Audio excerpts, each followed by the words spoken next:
ये ये लॉकेट कहाँ से आया तेरे पास? मम्मी डर से लॉकेट को घूरते हुए बोली।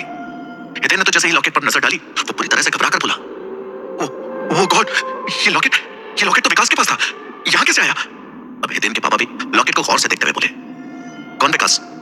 और उसका लॉकेट तुम्हारे बेड पे कैसे आया?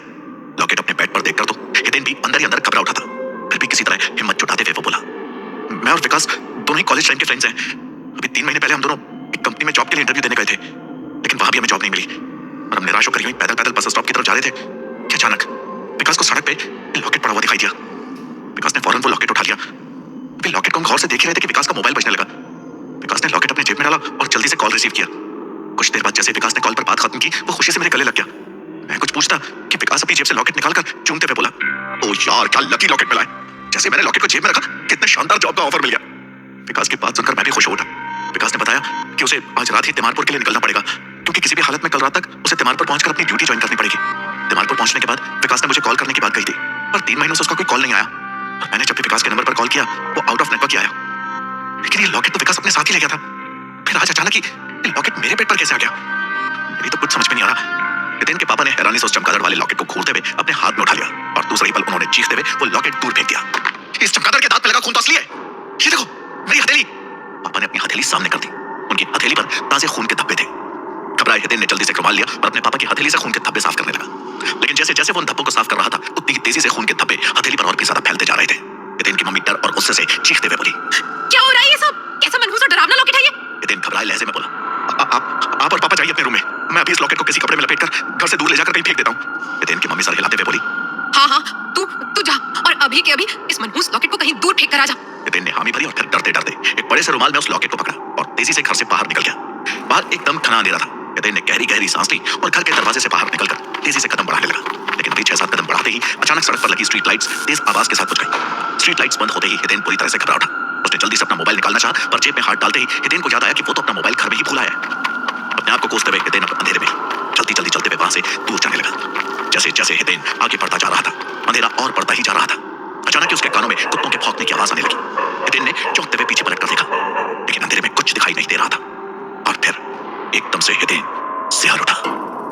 घने अंधेरे में कुत्तों का पूरा झुंड उसकी तरफ ही दौड़ते हुए आ रहा था। अंधेरे में कुत्ते नहीं दिख रहे थे, लेकिन उनकी चमकती हुई आंखें जैसे चलते हुए अंगारों की तरह दहक रही थी। डर के मारे हितेन का खून जमने लगा। वो कुछ सेकंड तो किसी स्टैच्यू की तरह खड़ा रहा, फिर अपनी पूरी ताकत से आगे की तरफ भागने लगा। लेकिन हितेन के तेज दौड़ने के बाद भी कुत्तों का झुंड उसके पास और पास आता गया। अचानक हितेन के पैर के नीचे एक पत्थर आया और हितेन एकदम लड़खड़ा कर गिरने लगा कि उसके पास रुमाल में लिपटा चमगादड़ वाला लॉकेट नीचे गिर पड़ा। और लॉकेट के नीचे गिरते ही जैसे अचानक कोई साइक्लोन आ गया।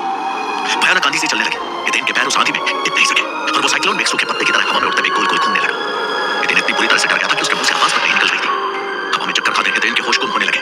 अभी वो पूरी तरह से होश खोने ही वाला था कि साइक्लोन एकदम से थम गया और हितेन हवा से जमीन पर आ गिरा। जमीन पर गिरते ही हितेन लड़खड़ाते हुए उठकर खड़ा हुआ। भौंकने की आवाज अब पूरी तरह से बंद हो चुकी थी।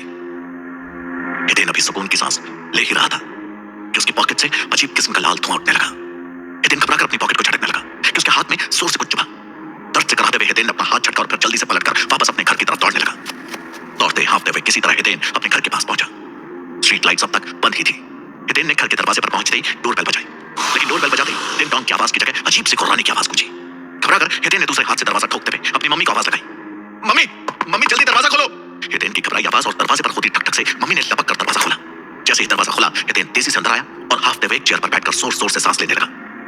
हितेन की ऐसी हालत देखकर उसकी मम्मी फौरन एक गिलास पानी ले आई और हितेन को देते हुए बोली, ये लो बेटा पानी पी लो। तुम इतना हाफ क्यों रहे हो? हुआ क्या? तुम मनहूस लॉकेट तो फेंक आए हो ना? हितेन ने एक ही घूंट में गिलास का पानी पी लिया, फिर हाफते हुए किसी तरह बोला,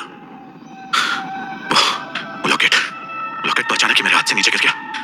अंधेरे में कुछ दिखा भी नहीं मुझे ठीक से, इसलिए मैं दौड़ते हुए वापस घर चला आया।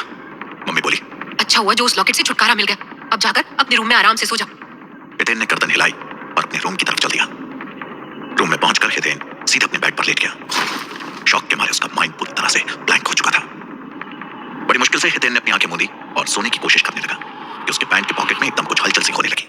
घबराकर हितेन जल्दी से उठा चेक करने के लिए। जैसे ही उसने अपने पैंट की जेब में हाथ डालकर हाथ बाहर निकाला, डर से हितेन के गले से दिल दहलाने वाली चीख निकली।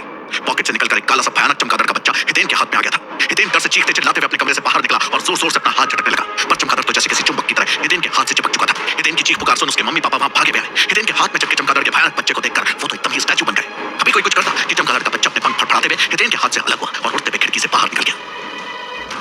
हितेन अभी चैन की सांस ले ही रहा था कि उसके मोबाइल की रिंग बजने लगी। उफ, इतनी रात में किसका कॉल आया होगा हितेन को? और ये चमगादड़ का बच्चा कहां से आ गया हितेन की पॉकेट में?